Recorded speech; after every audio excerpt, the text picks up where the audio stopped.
Most people picture Hannibal's elephants marching neatly through snowy mountain passes like it's a movie. The real crossing is scarier and smarter because Hannibal didn't win the Alps with brute force. He survived them with logistics, deception, and sheer refusal to turn back. In 218 BCE, Hannibal Barca led his army from Iberia toward Italy to hit Rome where it didn't expect it.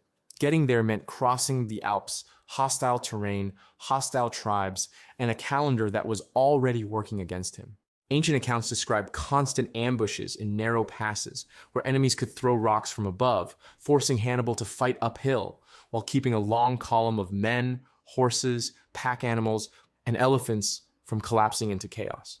He didn't just march, he had to negotiate, intimidate, and sometimes trick local groups to stop the mountain from becoming a slaughter tunnel. The elephants are the part everyone remembers, but they were also the biggest problem. They needed food, water, stable footing, and calm. Cold, ice, and steep switchbacks are basically the opposite of what elephants want. Hannibal kept them moving by using them as both a psychological weapon and a morale anchor.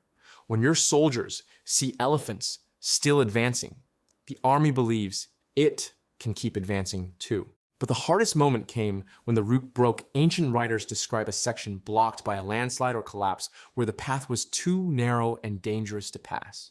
Hannibal's solution was engineering under pressure. Widen and rebuild the track, cut into rock, and create a safer ledge so the army, especially the animals, could continue. It wasn't fast, it was brutal, but it worked. And then there's the part people skip.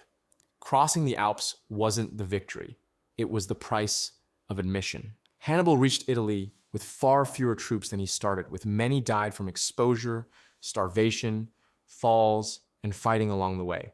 Even the elephants suffered heavily, and only a small number are thought to have survived long-term after the campaign pushed into Italy. But the strategic impact landed immediately. Rome now faced a Carthaginian army on Italian soil, arriving from the direction that seemed impossible. That shock factor, plus the reputation built by the crossing, helped Hannibal recruit allies and keep Rome off balance in the early phase of the war. So, how did Hannibal cross the Alps with elephants? Not with magic. With nerve, discipline, and improvisation, turning a mountain into a battlefield, then turning the battlefield into a road. Want part 2 on the biggest mystery, which Alpine Pass Hannibal likely used, and the clues historians argue over? Comment Alps Pass and follow.